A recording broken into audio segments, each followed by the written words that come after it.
사법계획도 제대로 할 수 있는 건 법대로 하는 것밖에 없는 거거든요. 추미애 장관의 인사권 행사를 놓고 수사 방해를 하는 것이다라고 지금 얘기를 하고 있습니다. 자한당 쪽에서 이렇게 얘기를 하고 있는데 제가 말씀을 드리고 싶은 것은 우선 행정부 내에서 인사권 행사라는 부분에 있어서는요.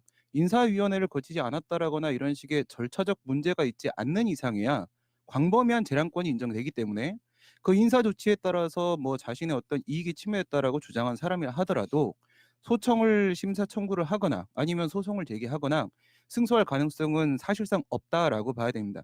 만약 이것을 인정을 한다면 알박기 수사가 가능해집니다. 그래서 대통령의 어떤 권한 행사에 대해서도 장관의 권한 행사에 대해서도 우선 수사를 들어가 버리게 되면 수사 방해라는 프레임으로 걸어가지고 아무것도 할 수 없게 만들 수 있거든요. 그래서 이런 주장 자체가 법리적으로도 성립이 되지 않습니다. 기부한다고 해놓고 하지도 않고 11조도 안 내시고. 네. 소병철 이분은 그 포항 지진 났을 때 500만 원 성금 이렇게 되고 뭐 그런 경험도 있으신데 이분이 그동안에 검찰총장 후보자 물망에 3번이나 오르셨었어요. 박근혜 정부 당시에도 김진태 총장이 검찰총장 됐을 때, 그리고 우리가 잘 알고 있는 최동욱 총장 됐을 때, 그리고 이제 문재인 정부 들어와서 역시 문무일 총장 됐을 때 이 3번이나 총장 후보에 오르셨던 분이고요. 그래서 뭐 그만큼 검증되신 분이다 이렇게 볼 수 있을 것 같습니다. 나오고 있지 않다는 반증이기도 합니다. 계속 출석을 요구를 하는 게 출석 요구를 하는데 이 문제에서 우리가 검경 수사권 조정의 필요성을 다시 한번 또 느낄 수가 있습니다.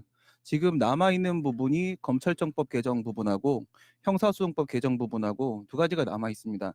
여기서 검찰청법 개정 부분은 사실 형사소송법 개정 부분이 절차적으로 반영되는 거기 때문에 그닥 중요하지 않고요. 형소법 개정 부분이 중요합니다. 근데 거기에 있는 내용 중에서 이 문제하고 연결을 생각을 해보시게 되면은 경찰의 신문조서 부분하고 검찰의 신문조서 부분에 지금까지 우월적 지위가 인정이 되고 있었어요. 그래서 형사재판에서 검찰의 신문조서를 제출을 하면 그 증거력을 보통 인정을 해왔었는데 그것을 막겠다. 뭘 중심으로 가냐? 공판을 중심으로 가자는 것이거든요. 공판 중심주의로 가게 되면은 결국은 이제 법정에서 우리가 이제 증명을 해야 되는 상황이 된다는 거죠. 그래서 이런 문제에서도 계속 출석 요구를 해가지고 단 한 번만 걸려라 이런 식이에요. 그게 이제 결국 법정에 가면 인정될 것이다 이런 식의 지금 전략을 쓰는 건데 검경 수사권 조정에 대한 부분의 필요성이 더 커지는 부분이다. 조국 교수에게 적용된 11가지 혐의가 검찰이 결사 저지를 해야 했던 법무부 장관 직무를 수행하는데 절대 안 될 치명적 범죄입니까? 야, 이분 진짜 논리적으로 되게 와닿더라고요.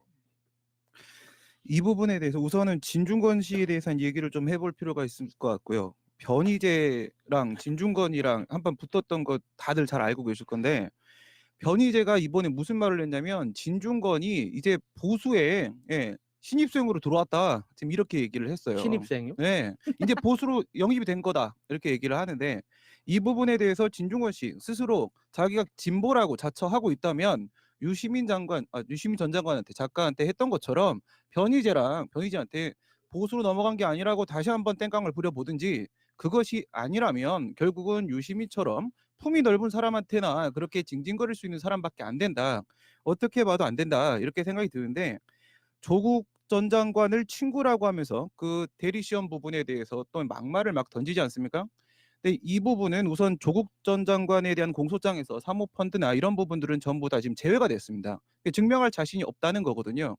그러니까 말도 안 되는 대리 시험 이런 걸 걸고 넘어왔는데 그럼 이 대리 시험에 대해서 진중권 씨도 뭐라고 했냐? 나도 오픈북 시험을 해봤다.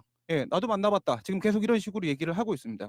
저도 오픈북 시험 치러봤습니다. 근데 그 문제가 아니고 2차례에 걸쳐서 그런 일이 있었다고 하게 되면 결국 조지 워싱턴 대에서 여기서 얘기한 대로 그대로 답안을 작성했다는 것을 증명을 해야 되거든요. 불가능한 얘기에 대해서 계속 물고 늘어지는 이런 모습을 보이는데 결국은 열등감의 발로밖에 안 된다. 맞습니다. 뉴스로부터 시작한다는 거죠. 그러니까 그걸 확인하려면 조지 워싱턴 대를 A가 나왔다라는 식으로 이야기를 하는 게 그 바탕 자체가 거짓 뉴스로부터 시작한다는 거죠. 그러니까 그걸 확인하려면 조지 워싱턴 대를 압수수색을 해야죠. 근데 이게 압수수색을 해서 밝혀내야죠. 사실이라고 한들 무슨 상관이 있느냐 이 부분에 저는 집중을 해야 된다고 생각을 해요.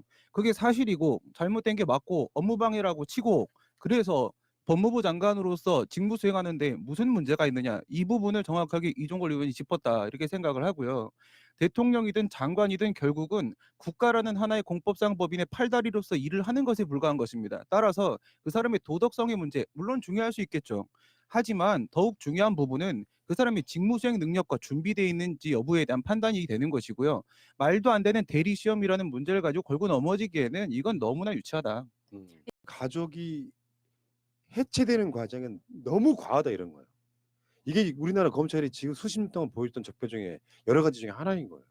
네, 맞습니다. 그게 말씀하신 상당성이라는 거는요. 기본적으로 우리가 법을 집행하는데 가장 기본이에요. 비례 원칙이라고 얘기를 하는데 참새를 대포로 쏘면 안 된다 이런 거거든요.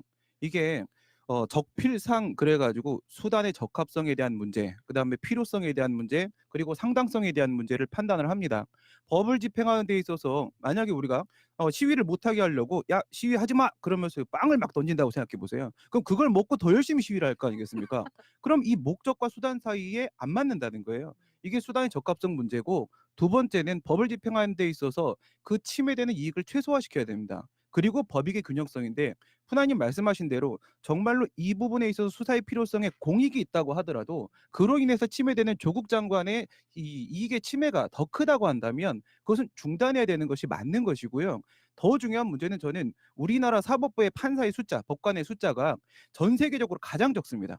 이거는 검찰의 문제도 같은 맥락에서 봐야 된다고 생각을 하고, 따라서 이러한 인력 자원을 사용하는 데 있어서 정말 필요한 부분에 사용을 해야 되는 것이지, 엉뚱한 데다가 우리 세금으로 일을 하는 사람들이 엉뚱한 데다 이렇게 재원이나 자신의 어떤 이런 것들을 낭비하는 것은 결코 옳다고 볼 수 없습니다. 네. 없겠죠. 그러니까 이 두 정식 사람 재판 자체가 청구를. 하겠어요? 네. 당연히 당연히. 하지. 이 사람 돈 없어갖고 안 하나?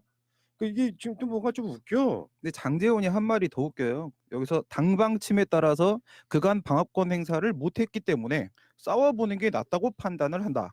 이런 식으로 얘기를 했는데, 지금 자기가 출석 요구를 안 한 거예요. 출석 요구를 했을 때 자기가 출두를 안 한 거예요. 그러니까 이 공소제기라는 처분을 하는 데 있어서 당신한테 불이익할 수 있기 때문에 충분히 소명할 수 있는 기회를 주겠다, 방어권 행사의 기회를 주겠다라고 했는데, 자기가 안 나가 놓고 나서 지금 와가지고 내가 당방침에 따라서 나의 방어권 행사를 못했다, 방어권 행사할 수 있는 기회를 충분히 줬다는 거죠.